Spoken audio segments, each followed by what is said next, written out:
नमस्कार मित्रों, अश्वनी सेज में आपका स्वागत है। मित्रों, आज चर्चा आज के चुनावों के परिणामों पर। 400 पार का दावा करने वाली भाजपा सरकार जिस तरीके से हाशिए पर आई है, यद्यपि सरकार बन रही है, लेकिन जिस तरह उसकी सीटें कम हुई हैं, जिस तरीके से उन्होंने चैलेंज किया था उस चैलेंज को पूर्ण नहीं कर पाए, ये एक सबक है। जनादेश बदला है, लेकिन लोगों ने भाजपा में फिर भी विश्वास व्यक्त किया है, एनडीए को समर्थन दिया है। और जो जनादेश बदला है, जो भाजपा की सीटें कम हुई हैं, जो भाजपा 400 तो छोड़िए 300 नहीं पार कर पाई, उसका प्रमुख कारण मित्रों मैं पहले भी कई बार चर्चा कर चुका हूं। 3 कारण प्रमुख हैं जिस वजह से भाजपा आज इस स्थिति पे पहुंची है। एक तो भाजपा का अहंकार, जिस तरीके से पूर्व घोषणा हम ये कर देंगे। देखिए, लोकतंत्र में जनता सर्वोपरि होती है, पार्टियां नहीं। आपका ये सीना ठोकना, छाती ठोकना कि मैं 400 पार जाऊंगा, तो क्या आप जनता हो गए?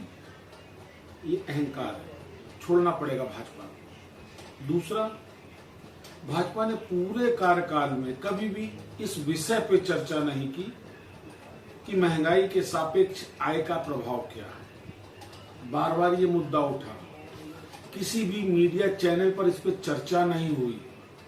भाजपा के प्रवक्ता और नेता जनता को ही दोष देते रहे कि महंगाई नहीं है, अपने खर्चे कम करिए। ये भाजपा को लेकर बेरोजगारी पर चर्चा नहीं हुई। स्टार्टअप हुए, हम इतना मुद्रा लोन दे रहे, लेकिन हकीकत में लोन केवल सीमित लोगों को मिले, ये भाजपा को ले डूबा। महंगी होती स्वास्थ्य सेवाएं, सरकारी स्वास्थ्य सेवाओं में लोगों का हटता विश्वास, ये भाजपा को ले डूबा। महंगी होती शिक्षा प्रणाली, वो भी नौकरी विहीन, ये भाजपा को ले डूबा। और तीसरा सबसे बड़ा फैक्टर है, मीडिया ने जिस तरह भाजपा को गुमराह किया। अगर मित्रों पिछले 1 जून के बाद से जो एग्जिट पोल को अगर आप कंसीडर करें, तो कमोबेश हर मीडिया चैनल ने भाजपा को 400 पार किया है। और ये अब से गुमराह नहीं कर रहे हैं, ये तब से गुमराह कर रहे हैं जब से चुनाव की चर्चा हो। और दुर्भाग्य ये कि भाजपा ने ग्राउंड फीडबैक लेने के बजाय उस मीडिया पे भरोसा किया जिस मीडिया को इन्होंने अरबों खरबों रुपया दिया। ये भाजपा की सबसे बड़ी गलती है। मानस में भी लिखा है कि जब भय से प्रभावित होकर के गुरु वैद जब ये प्रिय बोलने लगे, तो समझ लीजिए कि वो विनाश की तरफ उद्गरत है।